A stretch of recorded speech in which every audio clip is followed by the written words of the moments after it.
Well, hello, everybody, and welcome back to the Passionista podcast. I have got a very special guest on today, my girl, Beth Mccord. You have heard me talk about the Enneagram. You've probably heard me mention Beth. She is your Enneagram coach on Instagram. So I am so excited for today's episode. We have got so much to share with you. So, put your big girl panties on, get ready to go. We are diving deep. Beth, thank you so much for being here. I am so excited to have you. Oh, it's an honor. Thank you so much. So excited. Okay. So for, obviously I talk about you every 5 seconds on my Instagram and here on the podcast, but for those of you that, for those that are new, that are tuning in, just briefly share a little bit about who you are and what you do. Great. Yeah. So I'm, like you said, Beth Mccord. I live just outside of Nashville, Tennessee. I have 2 kids, one a sophomore in college and one a freshman in college.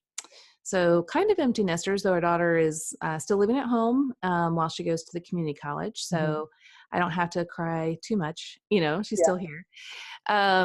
And I've been married 23 years to my best friend, Jeff. Congratulations. Yeah, thanks. Yeah. And we started this company pretty much 2.5 years ago and kind of just really taking it off. It's just been really amazing and so fun to watch people transform and grow. That's just been the most amazing thing.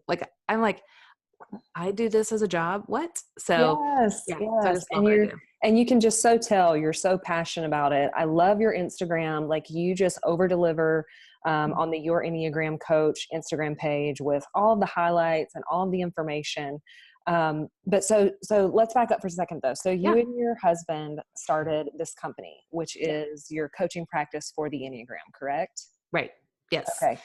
So tell us a little bit about that process, because you guys are like blowing up. Like your engagement is so incredible. Like it's just so fun to watch. So tell us a little bit about that process. Yeah. Like how did this happen? Well, I mean, like we were just pinching ourselves last night. Like, I don't even understand how this is happening, but, and in some ways I do, because people want to know why they do what they do, right? Like they want to know why they're stuck.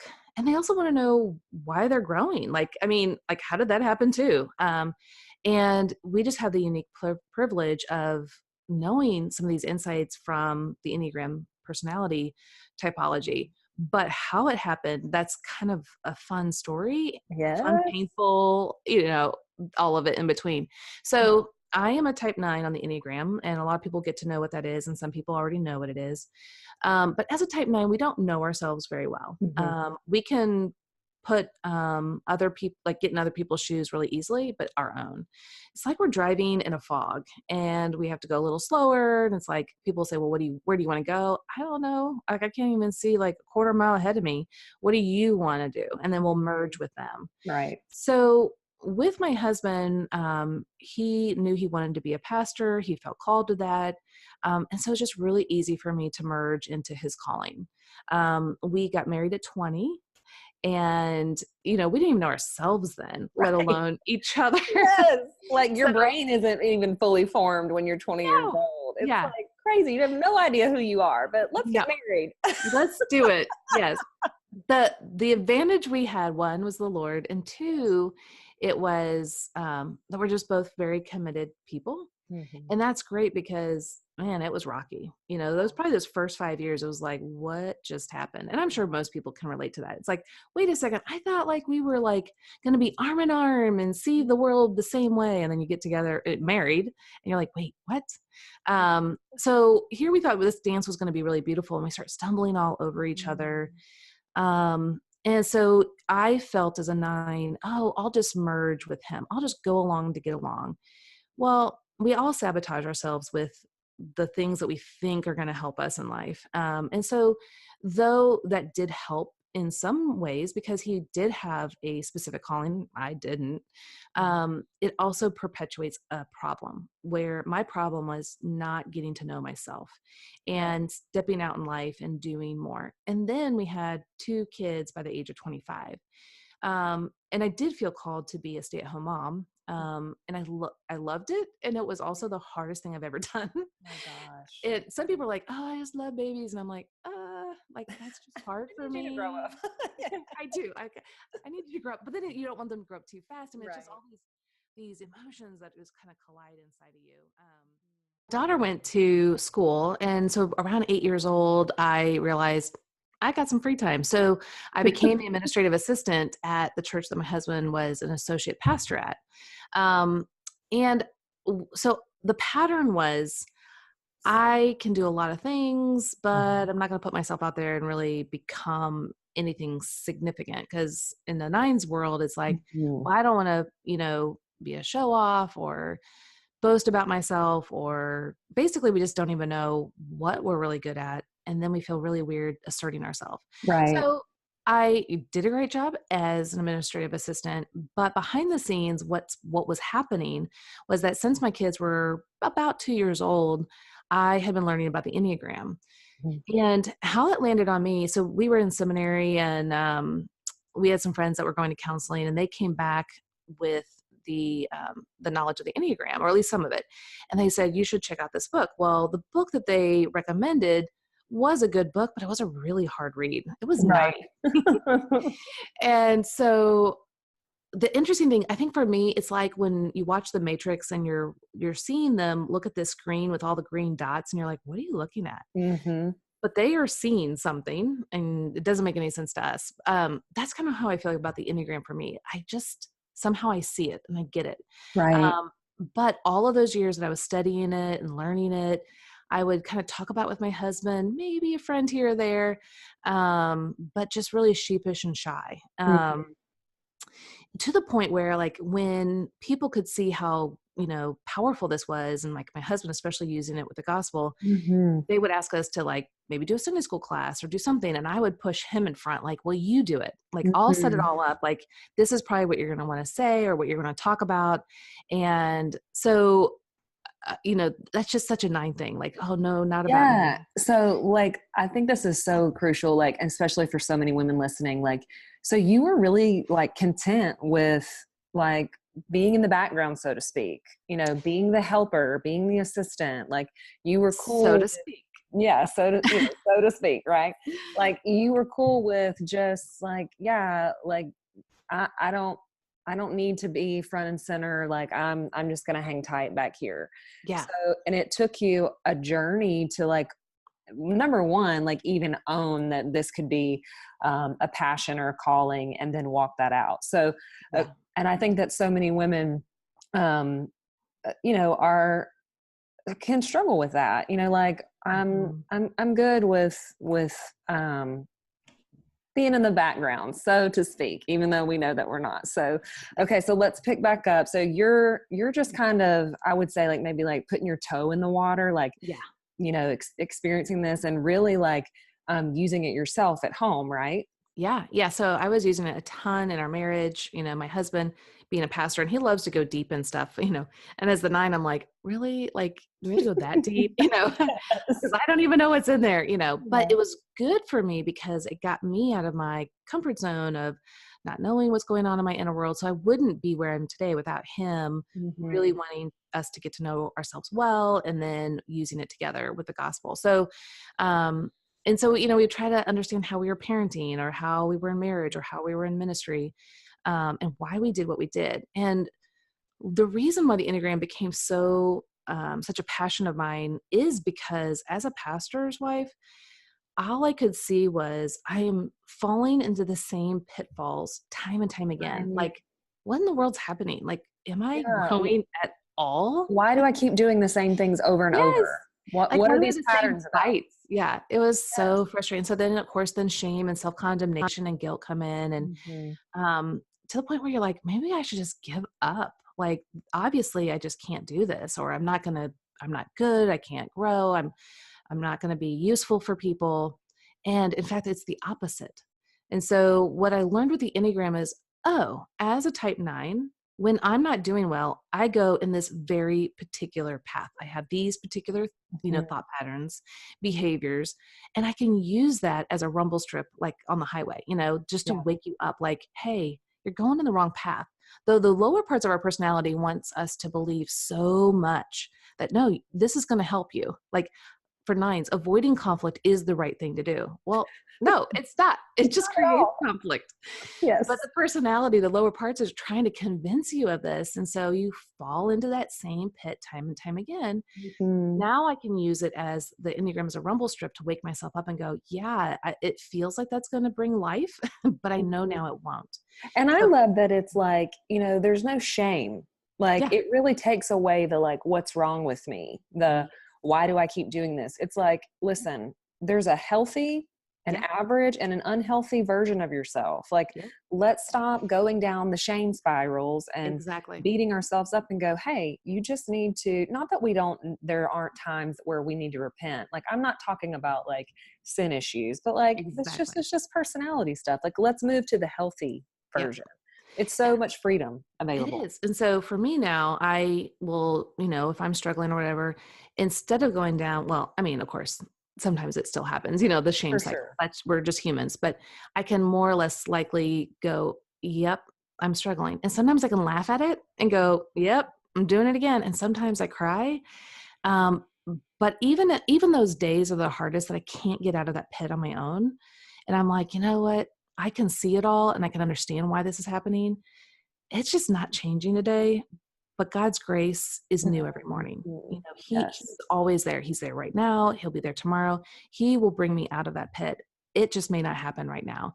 And that's where I can just let go of this intensity to fix and control. And so the more I can let it go and allow him to do the work, it allows me to actually get out of that pit quicker. Yes. So speeding up, I was using it behind the scenes, pushing my husband out there to do a bunch of stuff. Yes. But then they started to look to him for the advice and stuff. And I'm like, wait a second. He's not the one that knows this information. I know this. Yeah.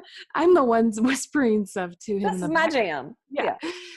And so I would start getting kind of jealous, but at the same time as a 9, it's like, well, I don't necessarily want to be out there, but this is also, I'm the one, like, does my presence matter? Doesn't anyone see it? And so fast forward many years, I did that on and off, forever, to the point where I had a significant person in my life that kind of knew that I was doing the Enneagram. Of course, I would kind of like throw it out there and, we'd talk about it a little bit. And I thought, oh, well, if this person sees how much I know, they'll call me out and say, you should do this. And as a 9, we're waiting for that, right? So for the validation, you were looking for someone to give you permission. Right. And that didn't happen, to the point where actually I was on Instagram one night and I was, scrolling through, and I saw that they had posted that their friends had recommended an Enneagram book, and I couldn't wait to read it. And this person I was with often, very often, and I was just livid. And I stood up, I was in the living room, stood up, and I just walked out of the house. And as I was walking out of the house, my husband could feel my energy. So the 9s are in the anger triad, or the gut triad. But we don't really experience our anger very often, but when you do, when I do, here it comes. It explodes. Yes. But I knew, because we're so afraid of what it's going to be like when it comes out. So I was like, I just got to leave. So I got my keys and I left, and I just said, look at the Instagram post. And I got in the car and I literally probably screamed like really loud for like 5 or 10 minutes. Wow. And as a 9, that's just like, okay, here it comes, boosh, Wow. But no one else was around. So I had this freedom to all that pent up anger of feeling overlooked and unimportant just poured out. And so then as I turned around and I was coming home, I felt like the Holy Spirit saying, why are you so angry? And I was like, hello, like, did you not see? Do I really have to explain this to you? And of course, he's so gracious and just, patient with me. And then after I did my little rant, I heard it again, like, why are you so angry? Who are you really angry at? Yeah. And it was clear as day. I'm angry at myself because I overlook me. That's right. And that was the moment where your Enneagram coach really, in a sense, started. Now I didn't have the website and all that stuff, but that was like my wake up call. Like, I am called to step out and do this work, even as a 9. And it's a hard work for a 9 because I love it so much. But every day when I do an Insta story, I'm like, does anyone really care? Like, does my presence really matter? Like that is just underneath everything. That is the common Yes. refrain. Yes. But the beauty of the Enneagram with the gospel now, I'm like, wait, no, that is not true. Here's what's true. And so every day Mhm. I get behind myself with the truth and I push and I just say, go for it, and, Yes. and then I just trust that the Lord's going to show up and he will do the rest of the work, like whether it's one person that I work with or, a community, like on Instagram that I have now. Yeah. That's his choosing and his doing. I just have to be faithful to show up in the way he's called me to be out there, not another type or another person, but just me. And so that's just been my work, but it's so hard and yet so good. Yes. And I think that I feel like that moment with you in the car was so pivotal because you had to, number one, like get to the point. And I think for nines, especially, but for anybody that's been like nurturing this passion, this calling, this new thing. And it's like they want to step out, but they don't know where to start. Sometimes we need that fire or that whatever. And it's like everybody has their own breaking point of like, when are you going to step into what you were born to do? Exactly. And regardless of the personality type, I mean, just when you begin to fully walk in your calling, we all battle the imposter syndrome, who cares, is anybody listening? But the process of continuing to show up, which I talk about on the podcast all the time, it's like the thing that the pattern that all of the women that come on here that I do interviews with say is, I just keep showing up. I just keep showing up and God's going to do the rest. Like, will you just show up to your dreams? Will you just show up to your calling? So I love that, on the other side of that unraveling was this beautiful, beautiful journey for you, Beth. And it's so funny because I have a lot of friends that are nines and I'm an 8 on the Enneagram. So I'm trying to picture my 9 friends like having that meltdown in the car, just screaming their lungs out. But like, wasn't that so healthy? Like, didn't it feel absolutely. good too? I knew it was. So that's why I was like, I'm out. And I just got in the car and this has to come out here or it's coming out on everyone else. Oh yeah. Whether passive aggressively or whatever, I knew that was, the breaking point. And again, the person probably had no idea that would impact me that way. That was God doing it. That person wasn't doing anything wrong. It impacted me with my type and my lies. And so, but God used it to really wake me up. And I had him whispering things to me all along, like, this is your calling, you need to get out there. But it wasn't like you need to get out there right now. Yeah. And yet kinda. And so, but here's the beautiful thing is when we moved to Nashville, my husband took an executive role. We moved our kids when they were 7th and 9th grade. Not an ideal time, but we did fabulous. We did really great. Well, we actually had to leave that position and we just really struggled for probably about a year and a half financially, in all areas. And that breaking point was when we were really at a breaking point, like financially and everything. And it was God's way of saying, and my husband had tried everything and he's so talented, but it was God saying, I am not going to give you what you think you need to keep you safe when I'm calling you out. Oh, wow. That's so good, Beth. And it was so hard. It was like, okay, here I go, That is so good. And it's like, what does it say? The scripture that's like, the gifts and call of God are irrevocable. And like, I tell people this all the time. I'm like, listen, like, it's going to happen. Like, you can resist this for as long as you want and say, I'm not qualified and I'm not whatever, like, but like, what happens when he removes the obstacles? Like, he removed your husband's jobs. Like, there's no more safety net here. Like, you're going to take the leap. Exactly. Yeah. And that was so good of the Lord. It's so hard, but so good. In his kindness. Yeah. And then within about, 3 or 4 months after I really got the website up, and I mean, this is like, ancient times, most people would have never seen my website back then and all that stuff, which was, me putting it together and, all the things that are just all beginner stages. Yeah. But here's the other sweet thing that God did during this time is, he allowed me to work for, Gail and Michael Hyatt and his daughter, Megan Hyatt Miller. So I was their personal assistant. And so I had all their materials for free, and I would just do my work while listening to, whether it was a video, but the video was in my pocket, I just listened to it like a Mhm. podcast, or just all the things that they offer in how to develop a platform and leadership. So God was really grooming me that whole time. This is before I did no, half of it was before I started the business. And then the other half was while I was trying to develop the business. So God Right. just really set me up to develop what I'm developing to bless others. And Yeah. So he yeah, literally put you in one of like the most awesome personal development meccas for you to learn how to do this. Like just yeah, place you in it. Like, hey, while you've got this side hustle, this calling that you're trying to learn how to do with excellence, oh, guess what? I'm going to plant you in one of the best personal development environments like ever. ever. And here's the great thing about the Hyatts is what you see is what's behind the scenes. That's so good. What they say is what they do. And Congruency.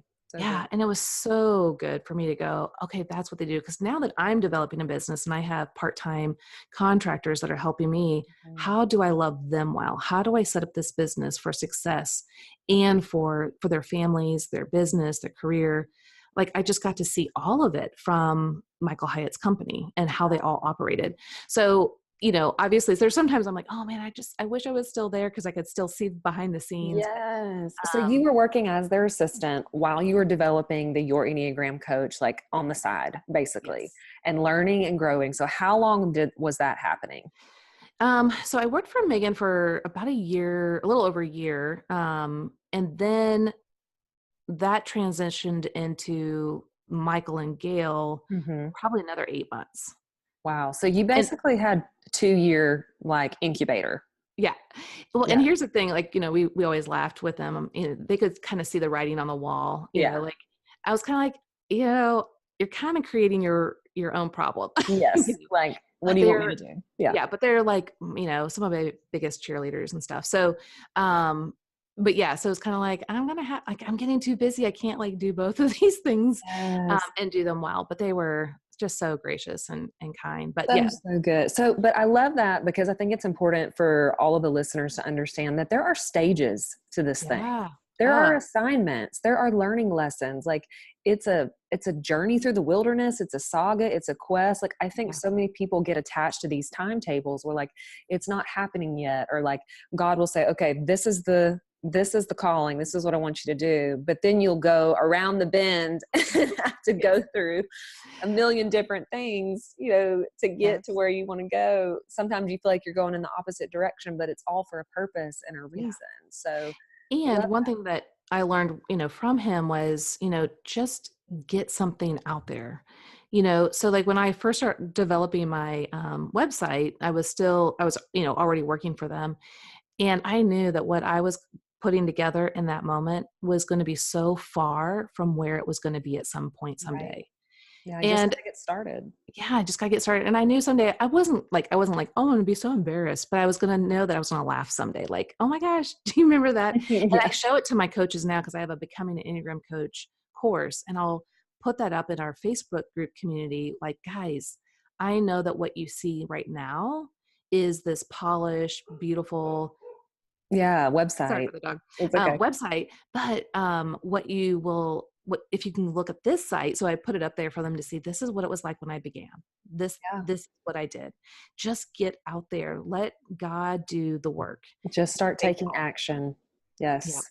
Okay. So let's transition into the Enneagram now. Yeah. Okay. So tell us, like, as much as you can. And obviously, everybody, you definitely need to go follow Beth on Instagram, get in some of her courses. She's going to be giving you like a 30,000-foot overview of this. But like, for those of you that are still listening, you're like, okay, but like, what is the Enneagram actually? And what makes it different than the color test or the disc test or all these other personality tests out there? So tell us a Yeah. little bit about that. Yeah, I mean, so many personality tests are great. I love assessments. Mhm. I think they can be so insightful from so many different angles. The reason why I love the Enneagram and I just focus so much on it is that it tells you why you think, feel, and behave in particular ways. And whereas a lot of the other typologies are saying kind of what you do or your Mhm. preferences, This is getting to the very core of your being. And that's why the other ones are great too, because this isn't touching on all facets. But the reason why I like it is that so many people feel stuck and they can't figure out how to get unstuck because the way they see the world, they think that's true. Yeah. Well, here's the thing. So the Enneagram has, Ennea means 9 and gram means diagram or model or drawing. So it's a drawing of a 9-pointed geometric figure. So it looks like a 9-pointed star with a circle around it. Now, when you see my logo, the circle's off because my audience is predominantly Christian. I didn't. You want to put a pentagram, right? Yeah. Gotcha. I gotcha. People get those confused. They're like, "What? Now, what is this?" Yeah, yeah. And it's like, no, it's not that. But, but the 9 basic personality types help us to understand the 9 ways that we see the world, the 9 core motivations, and so what I tell people, it's like an internal GPS. It is going to help you to know where you're at. So your main Enneagram type, the current location, but also what is the healthiest, best destination for you. Yes. But not only that, it's going to tell you when you veer off course, like, okay, recalculate. Like that is not where you want to go. Now the thing is, are we listening? Are we paying attention? And so when I start to think in my mind, I need to avoid conflict and tension, and so I'm just going to become quiet or remove myself, I can now use that as a rumble strip, like, hey, I know that feels right, but you need to probably address this and get back on track. And so then I have to learn healthier methods to be more direct or persistent or assertive in the way that's true still for me. Yes. And so that's really what we're trying to do with the Enneagram, is to show you when your heart is aligned with what's good and right, and when is it veering off course. Right.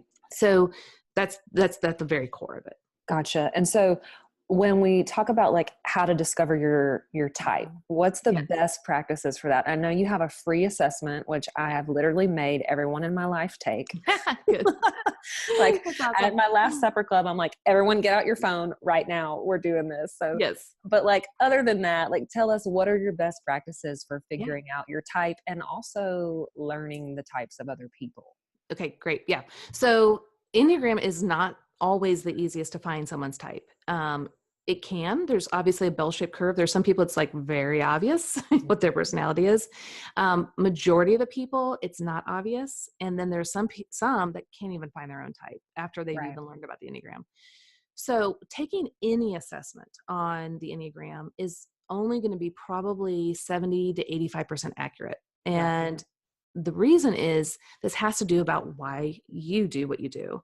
And so how well do you know yourself? So we can put out the best questions, but if you don't know how to answer them, or you're kind of wishy-washy, there's some types that are wishy-washy, like, well, it depends. It could be this or that. And so all of that will show whether it is a true, accurate assessment of yourself or not. So all assessments are going to be kind of like that. Now, so what I've done because of that, in my free test, you go to yourenneagramcoach.com, in the upper right-hand corner, it says take free assessment. When you click on that, there are 3 steps there. And this is to help you to verify and confirm your type. So the first one is that test, and then it's going to pop up, if you're this type or that type. And then it will give you a summary. And if you're not feeling like that is like totally spot on, like creepy, someone just read my internal diary, then really that is what it feels like. Then you really want to get step 2. And I would actually say everyone should get step 2. Step 2 is a free PDF download of the core motivations of every type. And this is what you're wanting to look for no matter what. So when you're trying to help yourself find your type or someone else, you want to know the core motivations. So every type has a core fear, something they're running away from, right? A core desire, what they think, if I obtain this, life will be perfect. Then they have a core weakness, or the thorn in your side, Achilles heel. They also call it in the Enneagram the passion or the deadly sin. Right. And that is like where everything hinges on, is this core weakness. And so you want to look at that one. And then the last one is the core longing. This is what your heart longs to hear. And so those 4 things are going to be why you do what you do. So that free PDF will show just a front and back, and it shows you all 9 types and all their core motivations. And you can look at that and start to think, okay, for instance, like I always tell people the analogy of cleaning a house. Well, you and I might love cleaning a house or having the house clean, but it could be for very different reasons. Right. The type ones are going to do it because it's right. Mm-hmm. 2, because it's a warm hug. 3, because of the image. 4, because of aesthetics and beauty. 5s, because, well, if they have everything in order, they can get to their resources quickly and know where it is. 6s, they don't want anyone to get sick, so it needs to be clean. 7s, if it's clean and tidy, then they can go off and do their other stuff. They don't have to worry about the mundane. And 8s, they want their life to not be in control of them. They want to be in control of their surrounding. And then me as a 9, I just want it done so I don't have to do anything. Like I just want to chill and relax. Have peace of mind. So that's why the Enneagram is why you do it. So we can all be doing the same thing, but we need to know why. So that will show it. The third step is my Discovering You course. And it's a 2 hours Cliff Note version of all the complexity of the Enneagram, where it's super easy to understand, but you're getting the core of it, but it's user-friendly. It has a workbook that goes with it. And by the end, I would say about 90%, 95% of people are going to know their type. Yes. And there's always a few of us that don't know ourselves well. That's 9s, and then 6s can be like, well, I don't know, it depends. And so it's natural for some people to not land on their type, but don't worry.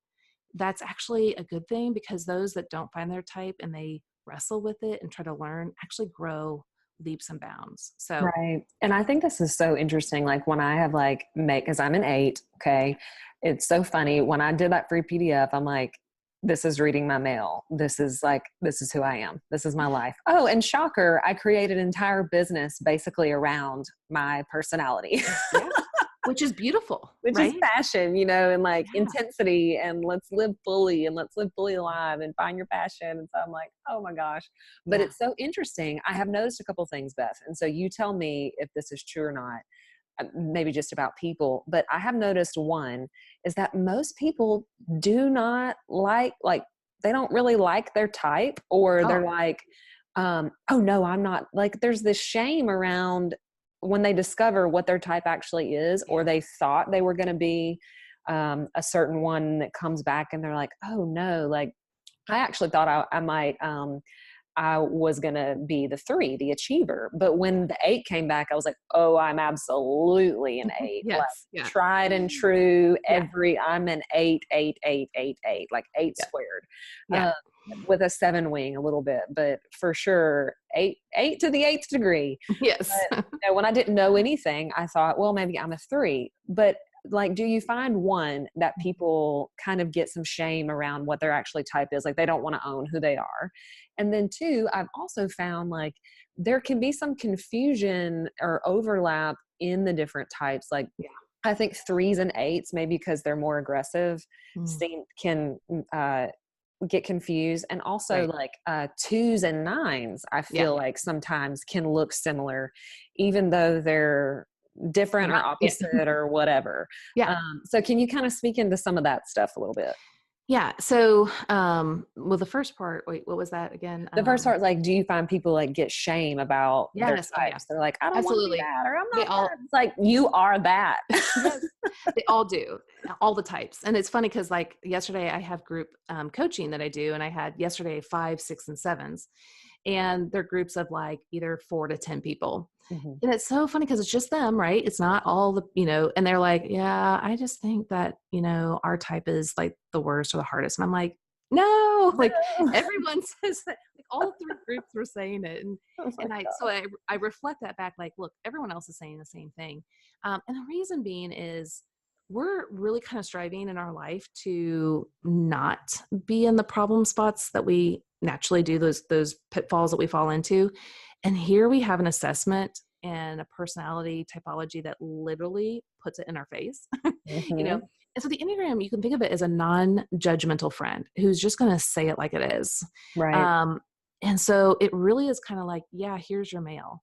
Now, the reason why people struggle with shame and guilt around it is they don't know where to put that. So for me as a pastor's wife, I'm like, hey, it's been taken care of. It has been taken off of you. And now you are free.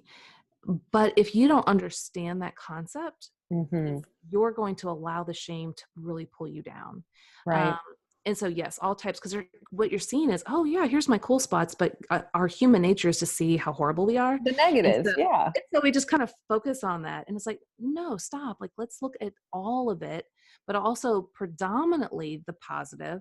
And that's really kind of what I'm trying to do, is show the positive a lot, not because, oh, we should be positive and not deal with the real stuff. But guess what? We're always dealing with this real stuff almost too Mm-hmm. much. We're so fixated. And how can we really be free? So yes, that is a huge conundrum, but I think it's easy to navigate around when you just look at what is truth and rest in that. Easier for Absolutely. some, harder for others. But the second thing is, yes, there's a lot of overlap in the types, not because they are like the same. Mm-hmm. It's they have some outward qualities that look the same. Right. So, for instance, like you were saying, 3s and 8s, they are both in the aggressive triad. So are 7s, the 3 of them. But there's big differences too. Right. So Huge. yeah, so 3s are all about their image and persona and looking their best and shape shifting. Mm-hmm. 8s would never do that, ever. But they both are achievers. They're both go-getters. They're both Mm-hmm. like, just watch out, here we come.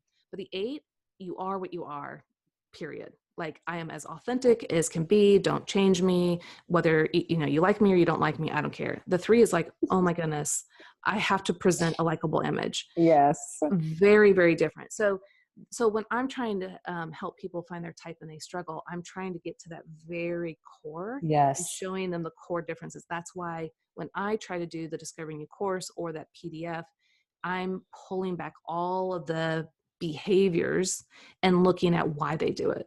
So that's Right. where, so then the same with 9 and 2. Um, Also in the earlier works, a lot of 9ish stuff were put in the 2 category. Okay. So I think that also is where some of the confusion is. But 2s are much more aggressive than 9s. Yeah. 2s are like, no, I know what you need and I'm here to help and I am helping you. Yeah. The 9 is like, oh, I would never insert myself like that. I'll just wait till I'm asked. I'm happy to accommodate and Mhm. serve, but I am not going to insert myself. Right. Now, 2s that are healthy aren't doing that. Mm-hmm. So it can get a little bit more confusing when they're healthy. But there is a little bit different dynamics in the 9s and 2s. All that to be said, yes, there are some overlaps that can bring confusion, but I think the more we do a good job as Enneagram experts to lay it out more clearly, the more that's Yes. going to be, easier to navigate around. Yeah. And that's why I think it's so helpful to go deeper and not just, I think so many people like will take a test, like you said, will take an assessment and then they'll be done. And that's not, you gotta go deeper with this to Yeah, not only to understand yourself, but here's the other side of this, Beth, that we haven't really talked about is other people. Like we're learning about the Enneagram so that we can love others well. Like I think absolutely. we get kind of so self-focused on how we're wired and what we do. And, when we're healthy and when we're unhealthy and it's like, well, I'm a 8. So, or I'm a 3 or I'm a 9. So everyone else needs to, like redirect and orchestrate their life around me Yeah, instead of thinking like, okay, this is how this person is wired. So how can I love and serve them? Or how can I absolutely. communicate in a way? How can we work together, Yeah, knowing how I'm wired, knowing how you're wired, so that there is true unity. yeah, So, uh, absolutely. And actually, I mean, I would almost push back to the first part you said of anyone that's doing that. Like, this is not at all about how can people accommodate to you and your person. right.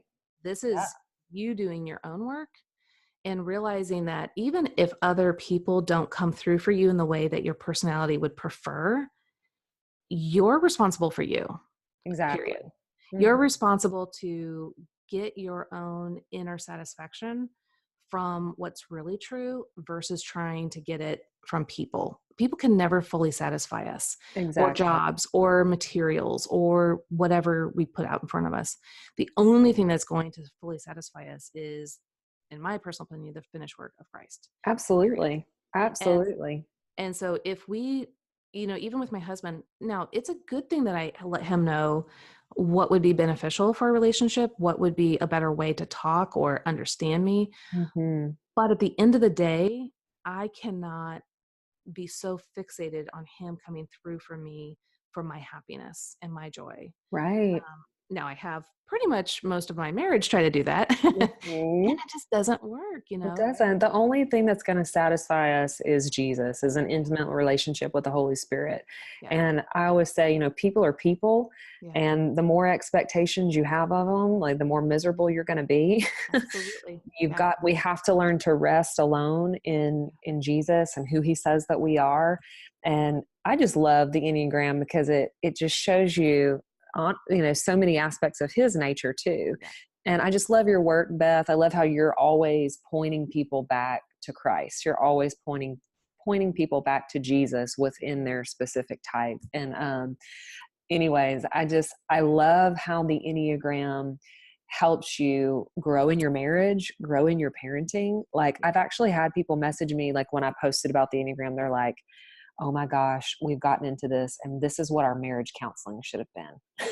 Exactly. And I would actually contend that for those that do need counseling, absolutely get For counseling. sure. But I also would contend that you really would want to take my Exploring You course, which Mm-hmm. is once you find your type, you can get the Exploring You course, and it's my 5 pre-recorded coaching sessions for your type. And I take you through 5 guide sheets that break down your personality in bite-sized lessons so you can understand why you do what you do. But not only that, we're pointing you exactly to how the gospel fits you and your type. Mm-hmm. Because we all hear the gospel, but we have this like wall. There's like, oh yeah, that's nice and warm and fuzzy, but then there's something missing deep down. There's a Mm-hmm. door that has a lock. Well, the gospel is going to unlock that, but we just need to hear it in our own language, our own dialect for our type. And Right. so that's really what I'm trying to get at, is to unlock that so that you can really be free. And so what's going to happen when the couples watch this together? So let's say you watch 8, and what's your husband? He's a 1. He's a 1. Okay. So you guys sit down and you watch your course and his course Uh-huh. together. So you're learning about you and he's learning about you and vice versa. Then you have this foundational understanding of why you do what you do and why he does what he does. Then go to counseling and let it go way farther than ever you ever thought. Because a lot of times we go into counseling, we're like, well, he did this, she did that, he did it, and it's like, Mm-hmm. okay, well, why? Why? Yeah. Now you can go in and say, yeah, here's what's happening and here's why. I still don't know how to fix it. Yes. And it's like, they're not trying to irritate you. Right. I Right. think that's the biggest thing. Like, Yes. oh, you're not just trying to piss me off right now. Like, oh, Exactly. you're not just being a jerk, or you're not just being whatever. Like, it was so funny a couple of weeks ago. Me and my husband were watching the news, and I had been off of I haven't been watching the news in forever because I'm an 8. You can imagine, like, Yeah. that is like an opportunity for, like, just to be worked up Yes. nonstop.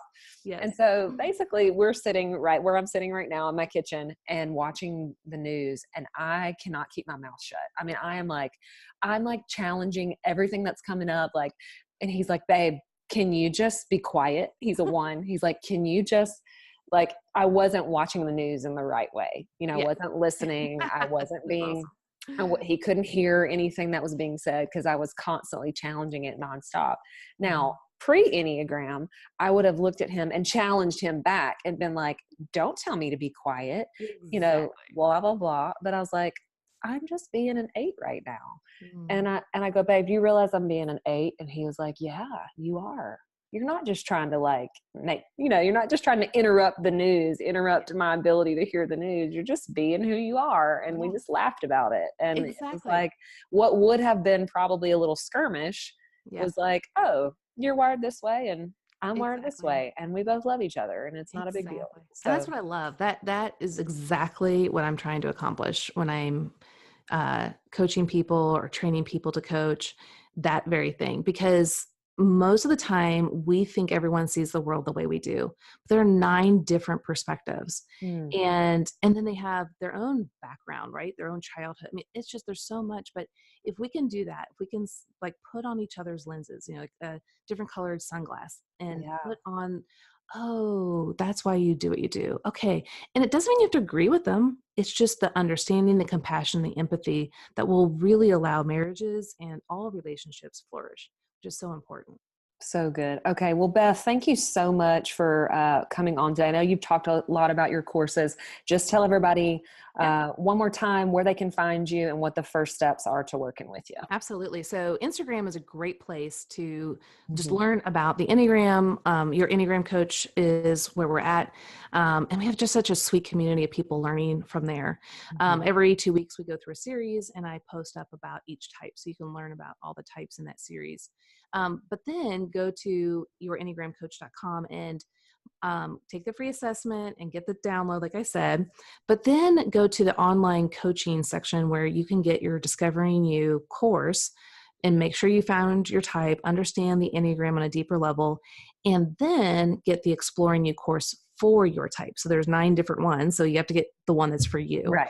And then, man, take that and you will be amazed at the accelerated pace of growth. It's truly phenomenal. So, and then last, for those like even you talked about that are Yeah. interested in becoming a coach, or you're wanting to use the Enneagram in some form of fashion of leadership, mentoring, pastor ministry, whatever it is, my Becoming an Enneagram Coach course is just exactly what you need. And it's an online course. Go at your own pace, but So it good. is super rich with material. I over deliver. Awesome. You always do. And everything you do, you over deliver. So, okay, Beth, thank you so Yeah. much. Thank you for having me here. All right.